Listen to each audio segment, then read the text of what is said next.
2021년 새해 건강을 위해서도 꼭 필요한 시간이죠. 데일리 건강 시작하겠습니다. 자, 오늘은 한의사 이찬하 원장님 모셨거든요. 원장님 어서 오세요. 안녕하세요. 한의사 이찬하입니다. 네, 반갑습니다. 네. 자, 오늘은 어떤 주제로 함께 이야기 나눠볼까요? 가슴이 답답하고 속에서 뭔가 열이 올라오는 것 같은 느낌을 시청자분들도 혹시 느끼신 적 있으신가요? 네네. 이게 스트레스를 받고 나서 참기만 하다 보면 이게 답답한 느낌이 계속 드는데 이걸 화병이라고 합니다. 그래서 보통은 주부분들이나 중장년층 분들이 많이 걸린다고 생각하기 쉬운데 최근에는 10대부터 30대까지 젊은 환자분들도 빨리 늘고 있습니다. 그래서 오늘은 참아서 생기는 마음의 병인 화병에 대해서 자세히 말씀드리는 시간을 갖도록 하겠습니다. 네. 뭐 주위에서 아우 나 화병 걸렸어 라는 얘기 많이 들어보셨을 겁니다. 한국에서 발생하는 독특한 질병으로 알려져 있는데요. 이 화병을 참기만 하면 큰 병으로 이어질 수도 있다고 하니까요. 빠른 치료를 통해서 풀어주는 게 중요하다고 합니다. 자, 오늘 한의사 이찬하 원장님과 함께 한국인의 병, 이 화병에 대해서 자세하게 알아보도록 하겠습니다. 먼저 화병, 어떤 병인지 정확한 정의부터 좀 내려주시죠. 화병은 이제 울화병이라는 말의 준말입니다. 기본적으로 분노와 같은 감정적인 증상이 해소되지 못하기 때문에 화의 양상으로 폭발하는 것 같은 증상이 있는 증후군이라고 정의를 하고 있습니다. 네. 앞서 이야기가 나왔지만 화병은 특이하게도 우리나라에서 이제 발생하는 병으로 알려져 있는데 실제로 우리나라에만 있는 건가요, 선생님? 네, 그렇습니다. 실제로는 미국 정신의학회에서도 그냥 화병이라는 단어 자체로 그냥 등록이 되어 있습니다. 화병. 네, 우리말 자체로 그냥 등록이 돼 있어요. 네. 그래가지고 외국에서도 우리나라 문화에서 발생하는 매우 특별한 병이라고 보고 있고요. 기본적으로 우리나라의 문화의 영향을 많이 받아 나타난 증상이라고 볼 수 있습니다. 그렇군요. 근데 사실은 화라는 게 우리나라 사람만 겪는 그런 증상은 아닐 텐데 왜 우리나라에만 화병이 나타나는 걸까요? 기본적으로는 이제 우리나라 사람들이 자신의 감정을 좀 억누르고 참는 경향이 많이 있습니다. 네네. 그래가지고 어느 정도 화를 참는 거는 뭐 사회생활을 할 때나 이렇게 자연스럽게 필요한 거긴 하지만 너무 참다 보니까 이것이 그냥 정신적인 문제가 아니라 신체적인 증상까지 동반하게 되는 겁니다.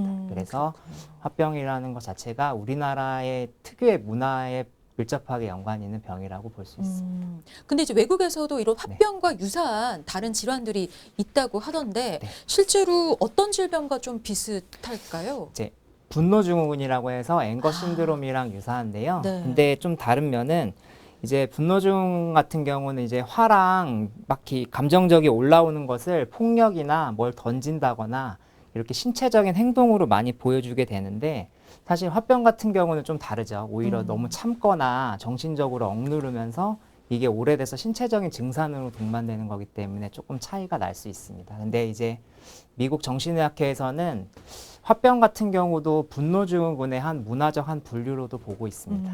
그렇군요. 자, 이렇게 알아본 것처럼 우울과 분노를 억눌러서 억압된 분노가 증상으로 나타나는 게 이제 화병이다라고 생각하면 될 것 같은데요. 자, 그럼 이번엔 화병의 발생 원인 구체적으로 좀 더 알아보겠습니다. 화병 단순히 좀 참고 살아서 생기는 걸까요? 아니면 뭐 다른 이유가 또 있을까요? 주변 환경에서 부당한 대우를 받는다던가 좀 안 좋은 일이 자꾸 벌어진다던가 정신적인 충격을 한번 받는다던가 이런 감정이 분노와 억울한 감정 같은 것이 누적이 돼서 발생하는데 이 과정에서 아까 말씀드린 한국의 특유의 문화적인 배경 때문에 이게 나타난다고 보고 있습니다. 그래서 이러한 감정을 스스로 억누르니까 이게 내면화되면서 억압된 감정이 신체 증상으로 여기저기 나타나게 되고요. 그것이 이제 보통 화병으로 나타나는데 그 대표적인 것들로는 남편이 뭐 외도를 한다던가 남편과 자꾸 싸운다던가 시댁과의 불화가 있다던가 아니면 재산적인 문제나 아니면 개인적인 건강이 악화되는 것도 하나의 원인이 될 수 있습니다. 네, 그러니까 말씀하신 대로 한국의 특유한 그런 문화가 좀 만들어낸 증후군이라서 그런지 대부분 여성분들이 또 많이 호소하시는 것 같은데요. 말 나온 김에 그럼 화병 어떤 사람들이 좀 주로 많이 겪게 되는지 알려주세요. 보통은 화병은 좀 착한 사람의 병이라고 해요. 일반적으로는. 네네. 그래서 좀 책임감도 강하고 되게 양심적이고 감정을 잘 억제해서 쌓아놓는 사람들, 약간은 내성적인 듯한 사람분들한테 많이 발생하는데 네네. 우리나라의 경우에는 중년 여성분들한테 흔히 발생한다고 알려져 있습니다. 네. 그래서 한국인 여성분들이 유난히 화병이 많은 것은 이제 유교 사상이나 남아선호 사상에서 비롯한 우리나라가 좀 약간 가부장적인 모습이 많이 네. 보이잖아요. 그러다 보니까 오랜 세월 동안 이제 한국의 사회에서 어머니들은 약간 남편, 부모님, 시부모님, 자식들한테 항상 이렇게 희생하고 맞아요. 이런 역할들이 약간 네. 요구되어 온 사회예요. 그러다 보니까 이거를 참다 보고 억울한 일이 있어도 자꾸 참아야 되고 이런 상황들이 반복되다 보니까 거기에서 오는 스트레스가 이러한 증상을 유발하게 되는 경우가 많습니다. 그래서 화병 환자분들의 이유를 좀 찾아보면은 대부분 시댁이나 남편 문제가 큰 원인을 차지하고 있습니다. 네. 근데 그래도 요즘에는 사회 분위기가 조금 달라지고 있다고는 하는데 뭐 네, 맞습니다. 최근 통계에도 그렇게 나타나고 있나요, 선생님? 네, 맞습니다. 요즘에는 이제 중년 여성분들뿐만 아니라 이제 경쟁적인 사회 분위기가 되다 보니까 뭐 젊은 분들도 많이 생겨요. 그래서 뭐 빈부격차에 따라서 뭐 상대적인 박탈감을 느끼는 20, 30대 친구들 그런 분들도 많이 이제 생기게 됐고요. 네. 그래서 2017년에 건강보험 심사평가원 자료에 따르면은 화병으로 인한 환자분들이 20, 30대가 5년 만에 한 53%가 증가했습니다. 그리고 특히 20, 30대 남자분들은 5년 전에 거의 2배 정도 늘었어요. 화병이 예전에는 좀 우리나라의 문화적인 모습에 영향을 많이 받았다고 하지만 최근에는 그냥 빈부격차나 경쟁이 심한 현대사회의 청년 문제들 같은 것도 결합되어서 나타난다고 볼 수 있습니다. 네. 근데 이 화병이 단순히 마음의 문제뿐만 아니라 신체적으로도 다양한 좀 증상을 나타낸다고 알고 있는데요. 구체적인 증상 좀 알려주세요. 네, 나열하자면은 정말 많습니다. 단순히 이제 우울감이나 뭐 불면증이나 입맛이 떨어진다던가 하는 뭐 피로감 같은 간단한 증상부터 시작해서 막 화가 막 얼굴로 올라오고 가슴이 답답하고 얼굴이 빨개지고 명치 부분에 답답한 느낌이 계속 있고 뭔가 맺혀 있는 듯한 느낌을 가질 수도 있고요. 뭐 네. 한숨이 자꾸 나오는 증상 같은 증상이 나타나기도 합니다. 근데 단순히 그런 증상뿐만 아니라 소화기 증상으로는 뭐 역류성 식도염이나 속쓰림, 뭐 트림이 자꾸 올라오는 것 같은 증상, 이런 소화불량 증상도 당연히 있고요. 뭐 어지럼증, 두통 같은 증상도 있고, 뭐 여기저기가 몸이 아픈 것들, 단순히 막 무릎, 허리, 목 이런 데도 한 번에 아플 수 있는 통증 증상도 같이 동반할 수 있습니다. 그렇군요. 그러니까 신체 전반적으로 굉장히 많은 증상들을 동반하는 걸로 보이는데요.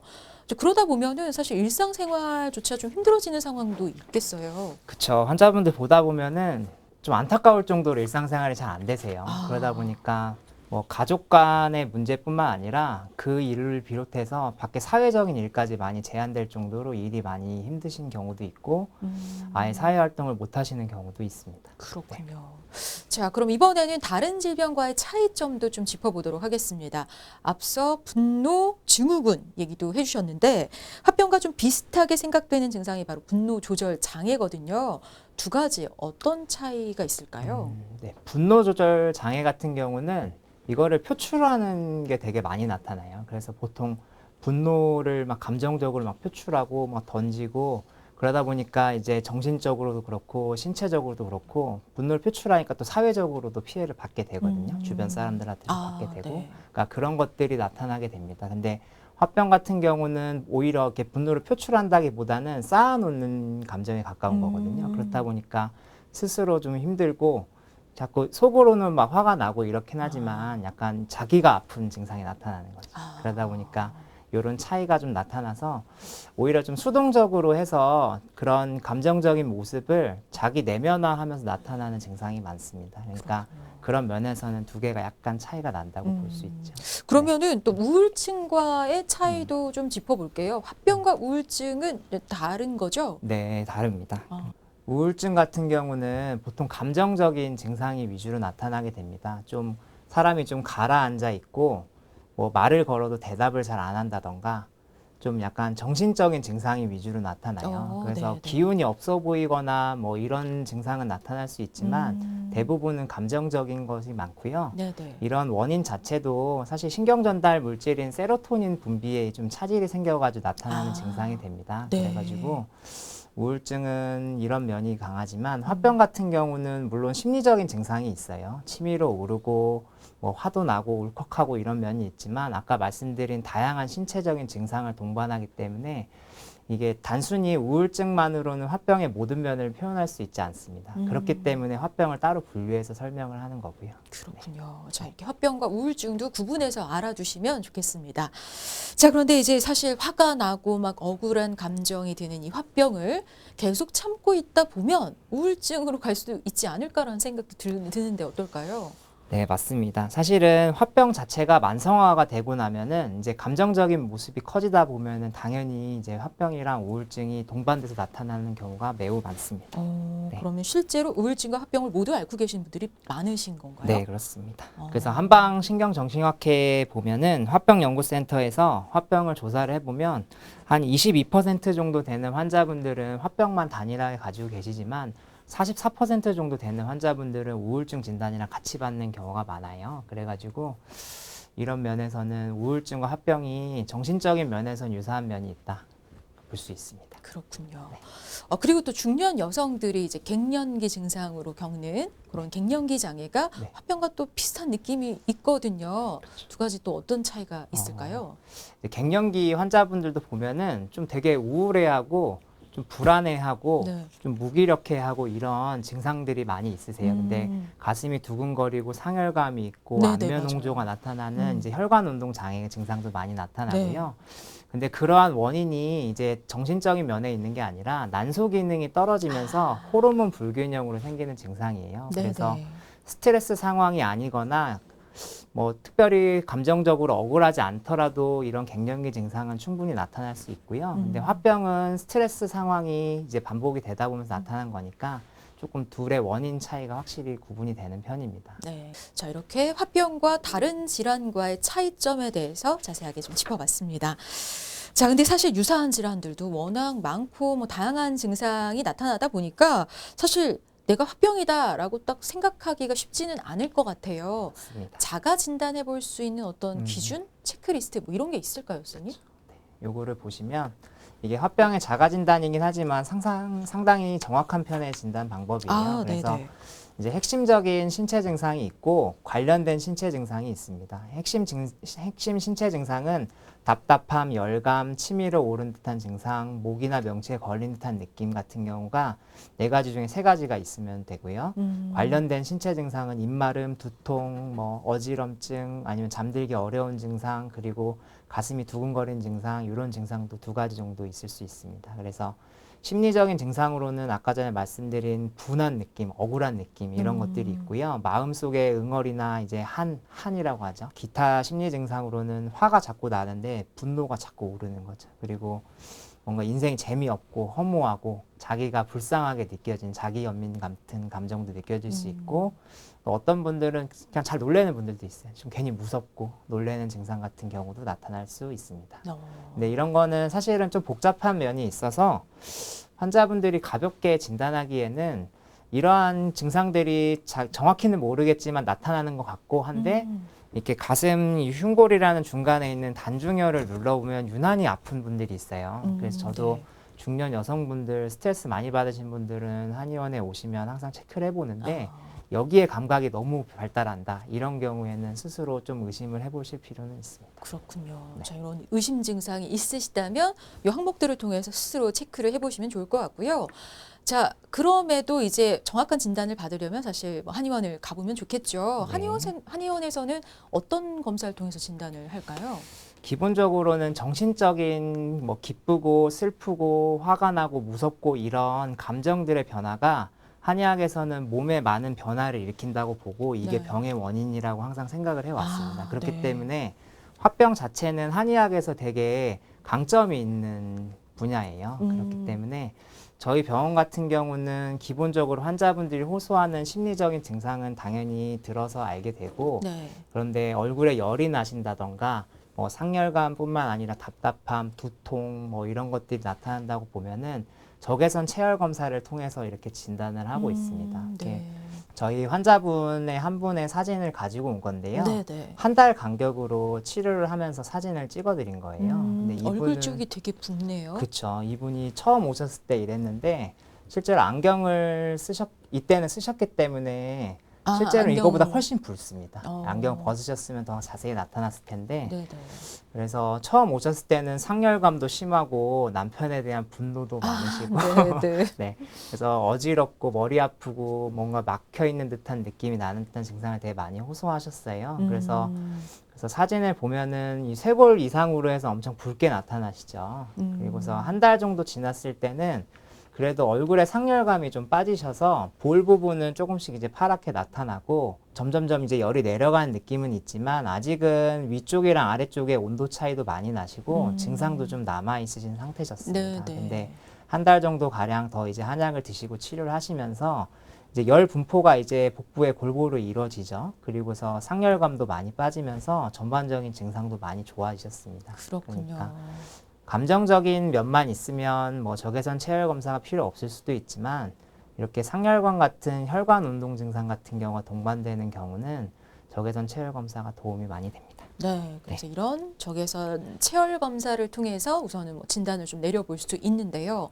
근데 사실은 화병이라는 게 뭐 그런 상황, 그런 시기가 조금 지나가면 좀 자연스럽게 나아지진 않을까라는 생각도 드는데 꼭 네. 전문적인 치료를 받아야 하는 걸까요? 네, 이게 보통 화병은 4단계로 증상이 진행이 돼요. 아, 네. 그래가지고 처음에는 막 화가 나는 분노가 이르고 그 다음에 갈등이 생기고 나중에는 포기를 하는 체념이 되게 됩니다. 근데 마지막 단계에서는 이제 증상이 나타나게 되는데 신체적인 증상이 나타나게 되는 마지막 단계쯤 되면은 네. 스스로 자가 치료는 조금 어려울 수 있습니다. 아. 그래서 이런 경우는 치료의 도움을 좀 받으셔야 돼요. 신체적인 증상까지 나타난 경우이기 때문에 이거는 이제 병의 마음적인 증상이 신체로 나타나는 걸 신체화 증상이라고 하는데 신체화 장애가 나타나는 경우는 치료가 상당히 오래 필요할 수 있습니다. 그렇군요. 자, 사실 저희 화병에 대해서 오늘 이제 알아보고 있는데요. 이제는 본격적으로 한의학적 치료법 살펴봐야 할 것 같습니다. 어떤 방식으로 치료를 하게 될까요? 네. 화병에 대해서는 한의학에서는 뭐 침, 한약 등 뭐 정신적인 요법 같은 거를 다양하게 사용하게 됩니다. 근데 한약 치료를 통해서는 이제 화병의 특징적인 징후만 이제 치료하는 뭐 화와 열을 꺼트려주고 내려주는 증상도 있고요. 그리고 뭉치고 막혀 있는 것을 풀어주기도 하고 만성적인 경과에 따라서 허약해진 신체를 회복시켜주게 됩니다. 그래서 기본적으로 열이 많은 체질인 분들 같은 경우는 치자랑 황령 같은 약재를 많이 사용하게 되고 네네. 막혀 있고 이렇게 약간 웅츠려들어 있는 분들 같은 경우는 향부자나 귤피 같은 약재를 많이 사용하게 됩니다. 근데 너무 오래되고 몸이 약하신 분들 같은 경우는 복력이나 해백같이 부드럽게 풀어주는 약을 사용해서 치료를 하게 됩니다. 그렇군요. 네. 침이랑 뜸 같은 경우에는 경혈에 작용을 해서 전반적인 소통을, 경락의 소통을 풀어주면서 이제 화병이 이제 스트레스가 뭉쳐 있는 거기 때문에 이런 뭉쳐 있는 걸 풀어주고 소화기 증상 같은 걸 잡아주고 불면증도 좀 완화해주고 특히 아까 말씀드린 단중혈 주변으로 치료했을 때는 가슴이 답답한 증상도 치료를 할 수 있습니다. 그렇군요. 뭐 침도 맞을 수 있고 또 한약도 쓸 수 있고 이제 여러 가지 방식으로 이제 치료를 할 수가 있는 거네요. 네. 그리고 신체 증상을 완화시키는 것도 중요하고 또 이제 정신까지 좀 다스릴 수 있는 치료가 이루어진다면 더욱 효과가 좋을지 않을까라는 생각이 듭니다. 자, 그리고 이제 치료를 받으면 물론 증상이 이제 좋아질 텐데요. 다시 도지는 경우는 없는지, 그러니까 재발되는 경우는 없는지 궁금해요. 네, 아까 치료도 이제 신체 증상이 나타나면은 되게 오래 걸린다고 말씀드렸잖아요. 근데 어느 정도 치료가 되더라도 이제 스트레스 상황이 크게 바뀌지 않으면 당연히 재발을 하게 됩니다. 그래서 스스로 이거를 이겨내기 위해서 좀 본인이 노력도 하셔야 되고 유지를 강화하려고 하는 노력도 좀 필요한 경우가 많습니다. 네, 그러니까 화병 이런 증상이 만성화되지 않도록 스스로 노력도 필요할 것 같습니다. 근데 이제 또 궁금한 게 화병 환자분들이 좀 드시면 좋을 만한 음식이 있는지 궁금해요. 네, 화병 환자분들을 치료할 때는 한의원에서 두시라는 약재를 쓰게 돼요. 네. 근데 두시라는 게 발효한 검은 콩을 쪄가지고 만든 거거든요. 아. 그래서 흔히 말하는 메주나 청국장과 매우 유사한 약재입니다. 그래서 이 두시는 끓여서 먹어보면은 되게 고소하고 쓴맛이 약하게 나면서 입에 향이 많이 퍼집니다. 발효를 했기 때문에. 그래서 근데 이 향 성분이 이 가슴에 답답해 있는 거를 풀어주는 역할을 하게 돼요. 그래서 한의원에서는 화병에 사용하는 약은 워낙 다양하긴 하지만 스스로 집에서 드실 때는 좀 안전하고 부드러운 약을 써야 되잖아요. 네네. 그래서 이런 경우에는 뭐 청국장 가루를 좀 스스로 드신다던가 아니면은 배추를 청국장이나 된장에 풀어서 끓여가지고 국으로 네. 해서 자주 드신다던가 하면 도움이 될 수 있습니다. 그렇군요. 그러니까 네. 좋은 또 식습관도 함께 가져가시면 큰 도움이 될 것 같습니다. 자, 이제는 여러분들 그 시청자들의 궁금증을 직접 받아서 선생님께 명쾌한 답변을 들어보는 시간 가져볼 텐데요. Q&A 닥터에게 물어봐 코너 이어가겠습니다. 이 화병에 대한 시청자분들의 궁금증을 모아서 오늘 해결을 해볼 텐데요. 첫 번째 사연 화면으로 만나보시죠. 평소 갑자기 너무 화가 많이 나고 이렇게 화가 날 때 신체적인 증상들이 자주 나타납니다.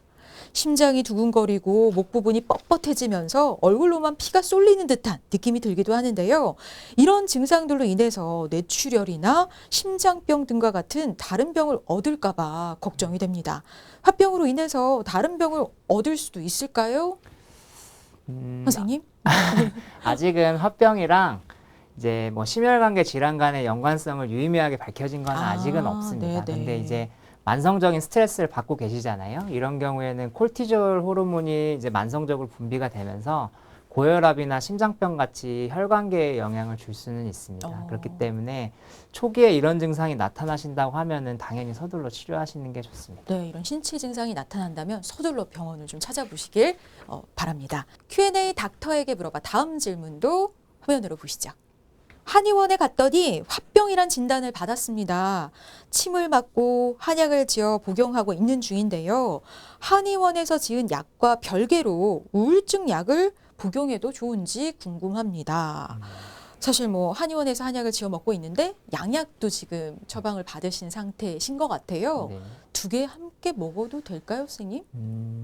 아까 전에 말씀드렸던 것처럼 우울증이랑 화병이 동시에 진단되는 경우가 상당히 많아요. 네네. 그래서 증상의 경중에 따라서 우울증 약을 병행해야 되는 경우도 물론 있습니다. 네. 그래서 어떤 우울증 약을 만약에 처방을 받으셨다면 기존에 한약을 처방받은 한의원에 가셔서 한의 선생님과 상담을 좀 해보실 필요는 있으세요. 그리고 만약에 우울증 약을 먼저 드시는 중간에 그 다음에 한약을 나중에 드시는 거라고 하면은 임의로 우울증 약을 갑자기 끊으시면 안 됩니다. 그래서 테이퍼링이라고 해서 특정 기간을 두고 서서히 증상을 잡아가면서 치료하는 과정이 필요하고요. 그거를 한의 선생님께서 충분히 설명을 해주실 테니까 한약을 드시면서 서서히 양약을 끊어가는 과정을 가지시는 게 더 좋을 것 같습니다. 그렇군요.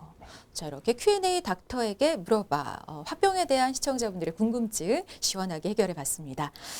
자, 이제 마칠 시간이 거의 다 됐는데요. 마지막으로 화병 예방법을 좀 정리하면 좋을 것 같아요. 생활 속에서 화병을 예방할 수 있는 좋은 습관 좀 전해주시죠.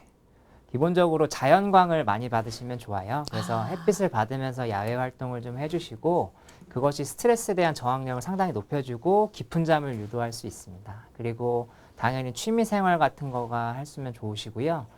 부정적인 감정을 자꾸 쌓아놓기만 하면 안 좋기 때문에 가족분들이나 친구분들과의 대화를 충분히 해주시는 게 당연히 기본적으로 좋습니다. 네. 그리고 스트레스 받으면 알코올이나 커피 같은 음료 같은 경우를 드시는데 이게 중추신경계에 영향을 주기 때문에 이러한 약물을 좀 피해 주시는 게 좋습니다. 특히 알코올 같은 경우는 좀 계속 드셨을 때 우울감 같은 거를 느낄 수 있고 나중에 알코올 의존증으로 넘어가게 되면은 사실 불면증 같은 것도 올 수 있고 깊은 잠에 오히려 방해가 되면서 치료에 악영향을 줄 수가 있습니다. 그렇기 때문에 이러한 것을 좀 피해 주시는 게 제일 좋습니다. 네, 이렇게 해서 화병의 예방법까지 자세하게 알아봤습니다. 사실 화는 쌓아두면 병이 된다고 합니다. 어떤 방법으로든 좀 적극적으로 화를 풀어가려는 노력이 중요하다는 점 기억해 주시기 바랍니다. 쉽게 풀어가는 건강 이야기 데일리 건강 오늘 여기까지고요. 도움 말씀 주신 이찬아 원장님 고맙습니다. 감사합니다.